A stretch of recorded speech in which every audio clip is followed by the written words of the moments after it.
Well, you're all invited to stay around and share your stories and your remembrances for a light lunch that is being served next door in the swope room. And we want to thank you very much for all coming. And I'll just give one. Oh, I'm sorry, were you heading down? Come down, please. No, I was going to actually say if anyone still would like to speak, come, please. And if anyone else still wants to speak, there's still time. I just didn't.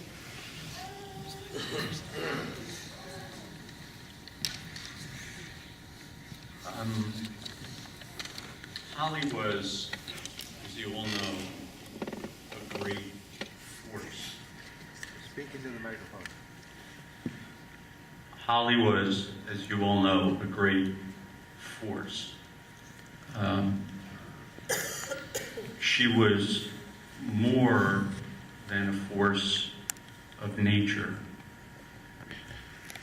And what kind of force she therefore was puzzled many of us for many years.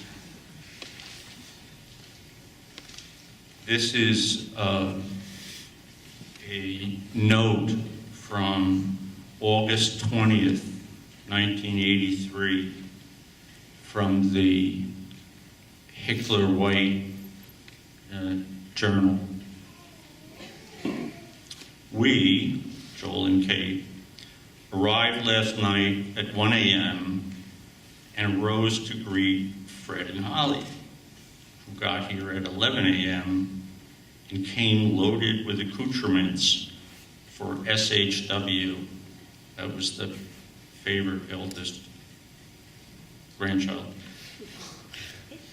Due to arrive with her parents in a week. The three of us lay around the treehouse while Holly cleaned, set up rooms, arranged new living spaces, and started various and sundry projects to our dazed amazement. Where does she get the energy? Some current theories. A, either Holly or the three of us are in another dimension, a world beyond time and space. Thus, what seems like an acute disequilibrium is really just a contrast between two dissimilar time and space coordinates. This is the where worlds collide theory. B, Holly is the human equivalent of certain energy forces that are so strong they pull other energy towards them. Thus, it is not our fault if we're often likened to South American sloths. Holly has energy that is rightfully ours, which we would try to get back, except we're also exhausted. C, Holly has discovered the secret of life, which she is trying to impart, but having difficulty with the spelling. This is a Ponce de Leon theory. D, Holly's on drugs. E, we are heavily sedated. This is the modern psychiatry theory. More later, after my nap.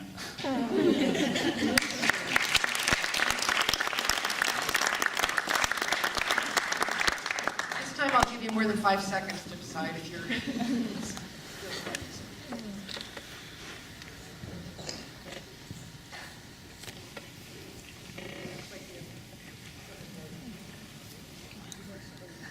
I love those humorful stories. Thanks, Pinky and Joel, for that.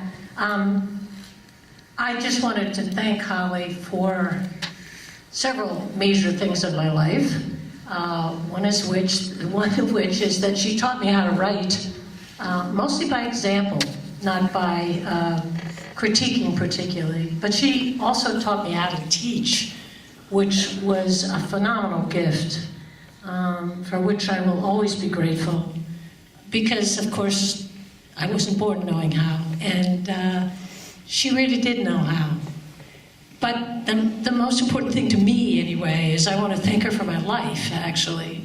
Because as Pinky said, she saved Pinky's life in one way. She literally saved my life.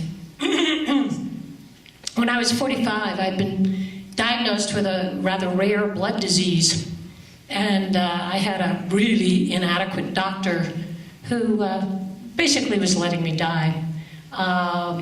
And I remember going over to visit Holly, who had a terrible car accident in North Carolina where the car rolled over her and crushed her leg, and she was in bed.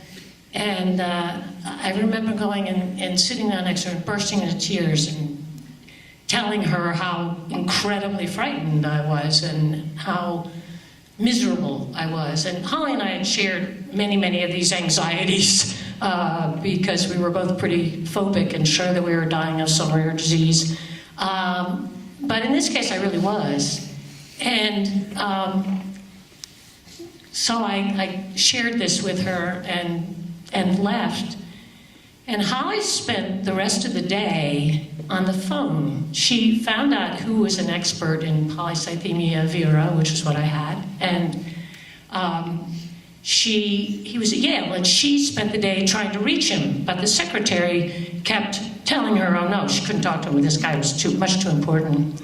But Holly just kept calling, as Holly would do, and after 5:30, he answered his own phone. And he said, oh, gosh, yeah, sure. The most important researchers in this field are at Peter Van Brigham in Boston. Well, my doctor didn't even know that this was going on. Holly gave me the name. I got to Peter Van Brigham. They found a treatment for me, and it did literally save my life. So for all the things that we all have to be grateful to Holly for, I just want to say thank you, Dom.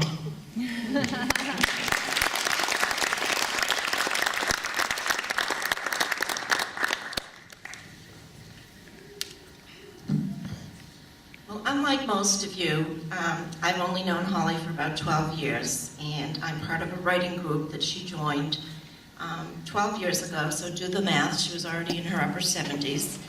The three of us are here today to pay tribute to her and to tell you how blessed we were to have her think of us as writers and what a powerful example she was to us in our lives. And we met in a memoir writing course that we had all taken because Holly was having a writer's block and couldn't write. We thought this might break through.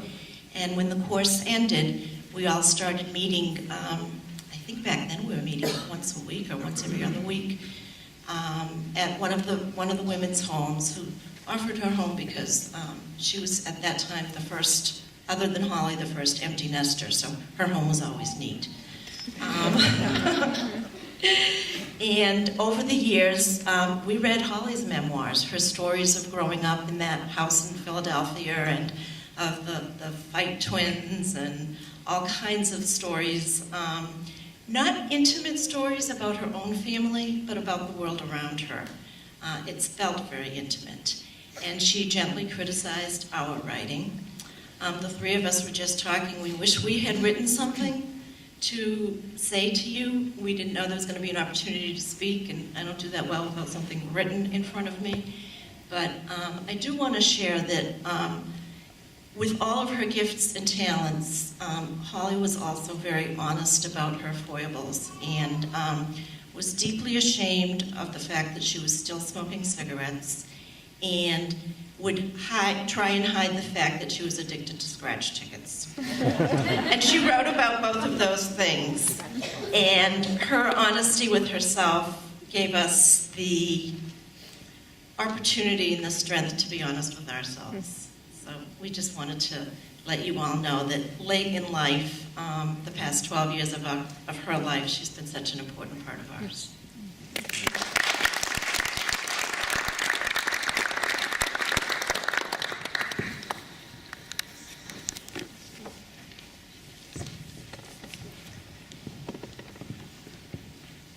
I think it was in ninth grade, there was a young, beautiful English teacher And I said to Josh Wiesner, I wanted that teacher. And he said, oh, I prefer the maternal type, like Holly Hickler. I had Holly in 11th grade, and indeed, I basked in her maternal aspect. My mother was a little deficient in that department, and for that year, Holly and actually one of her sisters-in-law, who I found working at the student union, both filled that for me. She was also wonderfully wise. Call me a Philistine, but despite her teaching, I wasn't wild about Tolstoy. And I didn't say anything like that to her, but she could tell. And so we had the class paper was to be on Tolstoy, and I would come to her and, ask her questions and so forth. And finally, she just said to me, you like Vonnegut. Why don't you do a paper on Vonnegut?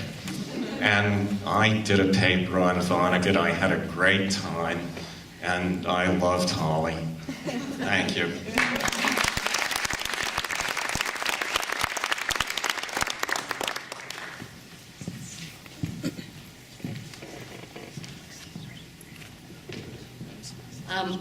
I'm Holly's niece, and I didn't prepare anything, but sitting here I'm being flooded with memories, and I realize that a day doesn't go by that I don't invoke her.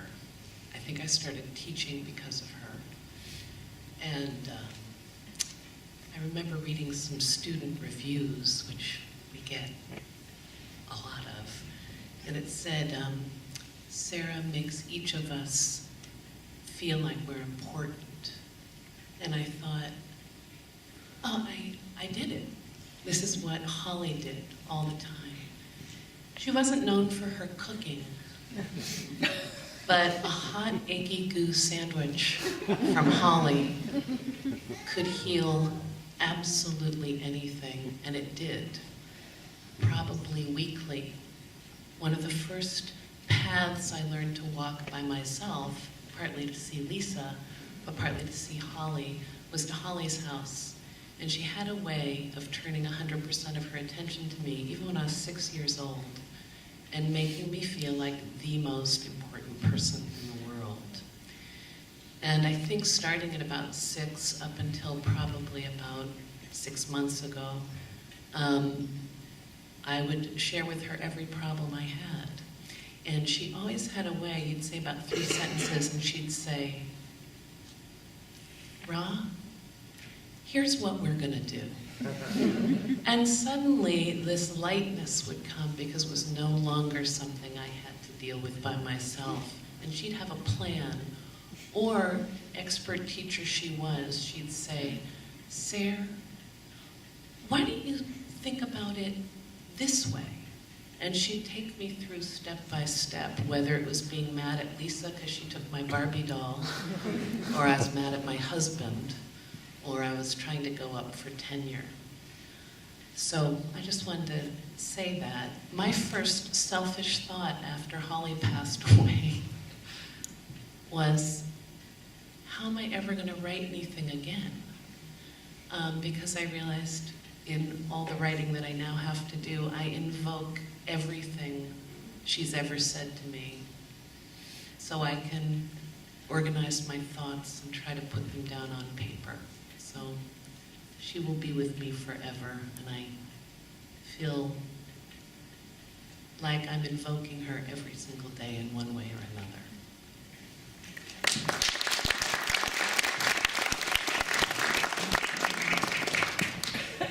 Hi, I was a student here back in the late 70s, and I had 2 short things I wanted to share about Holly. One, I'd like to recant a short story that Holly told when she was being honored some years ago for her service to the school. She told the story about how she had this terrible dream one night, and she came into school the next day, and she was in the faculty lounge. And Whitney Haley approached her, and he could tell that she was disturbed. He said, is everything all right? She said, I had this horrible dream. And in this dream, all the students were filing past me, and I was sending some into this line some into that line. She said, and all of a sudden I realized in my dream that I was sending some of these students off to death, some to life, some to death. And Whitney Haley thought for a moment and nodded his head and he said, I think we should examine your sense of self-importance. I think of Holly, that story always comes right to mind. And then one other very brief thing, some of us in the music department had come up with theme songs for the different teachers. Lee Wilson became Lee Wilson. Walter de Almeida was Walter de Almeida. Whoa, Walter de Almeida.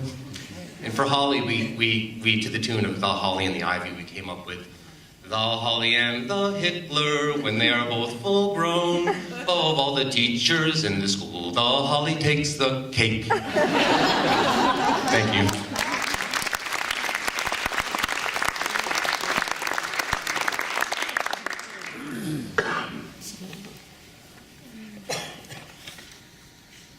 Can I speak from here? Sure. I'm not really a shy person, so I don't know why I haven't spoken earlier, but I think I was Holly's first class, in her first class at Cambridge School. On page Doherty, I was Mia Goldman, Barbara St. John, Donna Hanlon, Deborah Darrow, I think Susie Gill was in the class.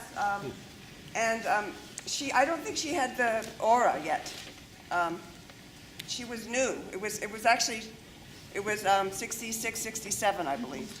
And I didn't think of her as maternal, and I never thought of her that way consciously until you mentioned that. I thought of her as our guide and our fellow writer, and she just treated us so completely as if we were writers ourselves. The journal that we did was just, an amazing feat for us, but I think she also appreciated our lives, and she certainly shaped me as the writer and woman that I am. So I'm just very happy to be here among you.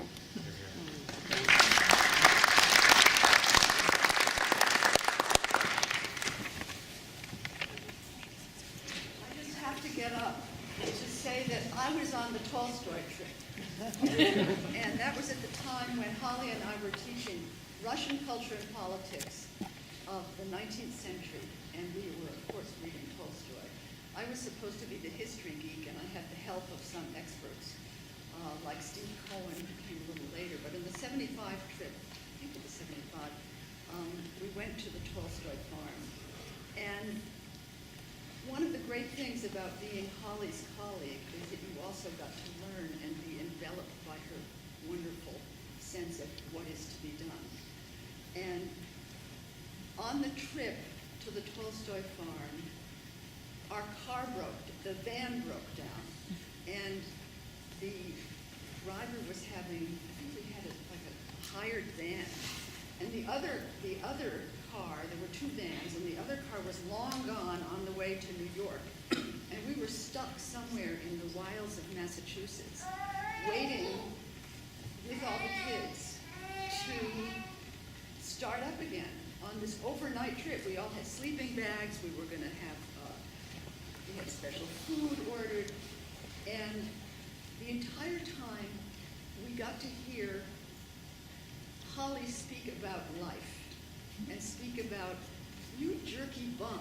And the two things that she used to call me was always, Bonnie doll, or you jerky bum, what have you done now? It was wonderful. It was such an affirmation to be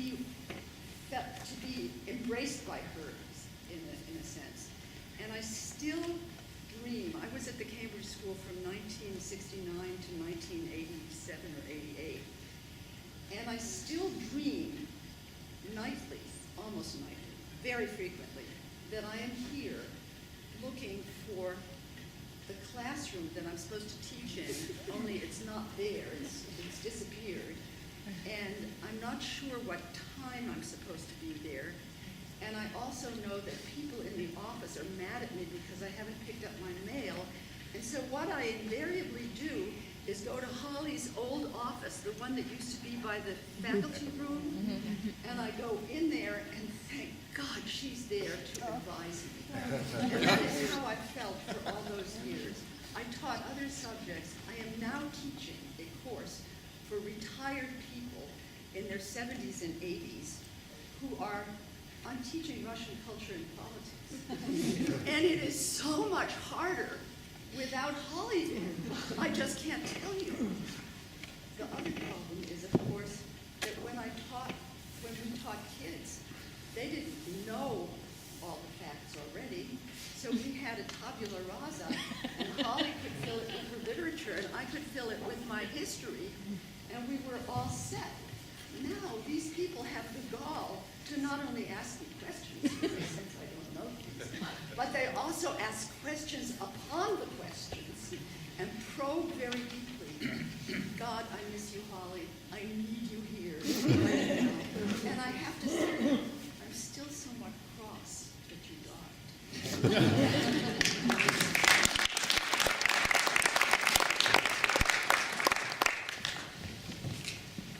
I'm going to try this microphone thing. We'll see.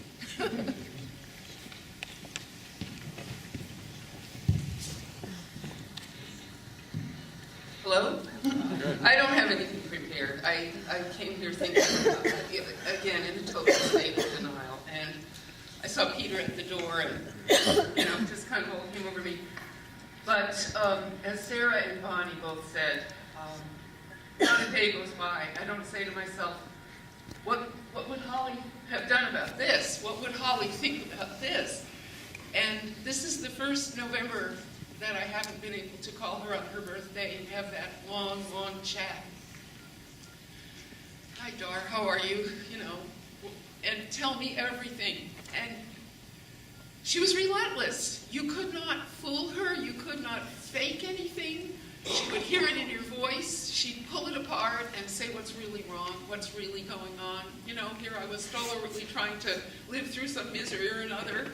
And she knew, and because she had experienced it all, she never let you get away with a thing. And the great part about it was that if you were going to collapse and fall down and fall apart, she was really there. She pulled me out of some of the worst, horrible situations just with reassurance. Just take a hot bath, give me a Valium, put me in bed. The next morning, there at the table, cup of coffee, and we talked, and we talked, and we talked. And she saved my life, too. But living with Holly was really great. And this is just totally off the wall aside. It reminded me all the stories about Tolstoy. There was one time when you were reading the Troy biography. You were upstairs. Freddie was in the kitchen. I was in the kitchen. Holly's down there. You came tearing down the stairs. Tolstoy died! Freddie said, when? He said, 1910. I was like, the way it went. I really don't know what else to say except that I loved her and I loved Fred. And as Pinky said, thank you, all you Hicklers, for sharing your mom with me, because she saved my life. I came from one of those, unhappy families, The happy families are all alike. I didn't have that, but she seemed to know, and she pulled me out of the deep water.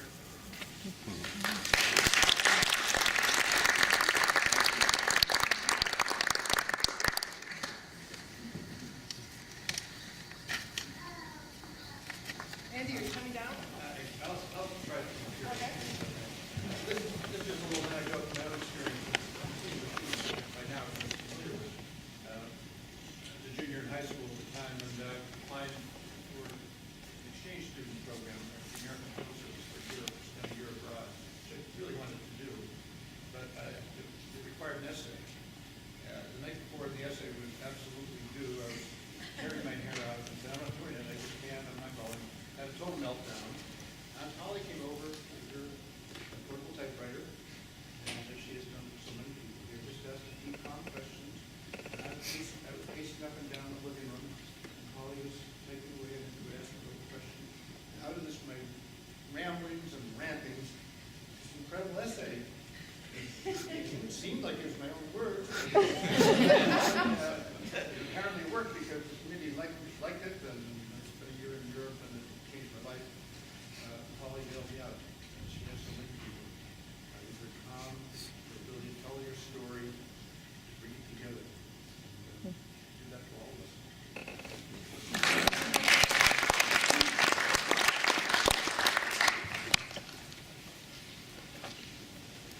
okay if I just stand here?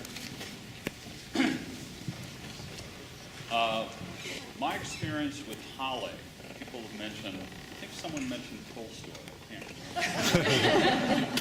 But I came to this school in '69, so I guess it was the year after she started. And I'd gone to a very conventional school down in D.C. And I was not a great student. I was dyslexic. I was left-handed, which meant I had very messy handwriting because it was really the curriculum for learning how to write was sort of set up for right-handed. And I really felt that Holly was the first teacher who had really focused on me.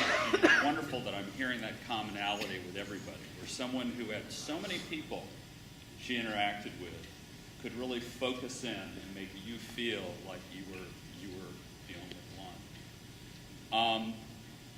What is amazing is she had such an impact on me, English really being such a struggle. But by the end of the year she was teaching, one, I absolutely wanted to be a teacher. Unfortunately, I didn't go on to that. We all have things happen in our lives. But what she pushed me to do, and actually with the help of Connie Marr here, I don't know if you remember this, Connie, was start a program of student internships where the next year I taught 5th grade English and drama. And I was told that that was a program that went on after that. And frankly, I have the feeling it was her idea, but somehow she made it my idea. And it's incredible because, you know, here I was, I had been so challenged. And just for a 16-year-old boy to be able to express himself on paper, which if you think about it is such a challenge, she was amazing. She was transformative. We all hear about teachers who had that kind of effect on our lives, and she truly did. And I've told my kids, I have an 11-year-old and a 16-year-old, and I've talked to them when they've been struggling in school about if you can find a teacher who you can really connect with, how she can turn, or he can turn things around.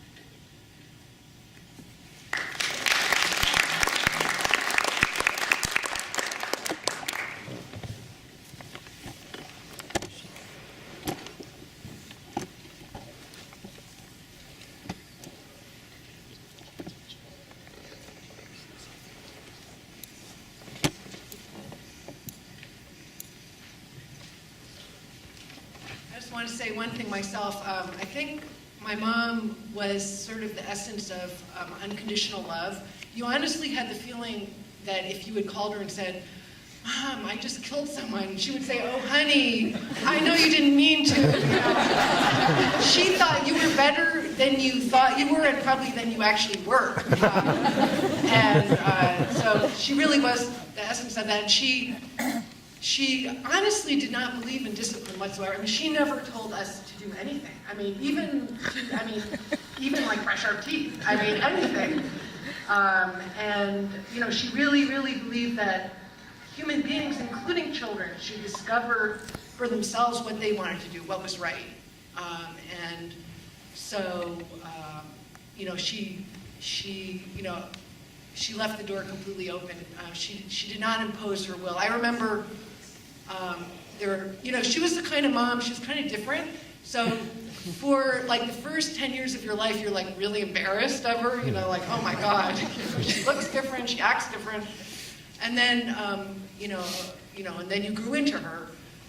But I remember one time when I was a new student at Cambridge School bringing home a friend from Cambridge School, Sam Kochfaser, for the first time to our house. And I sort of wanted to show off my mom, so I said, "Mom, fuck you!" And my mom said, "What'd I do, honey?"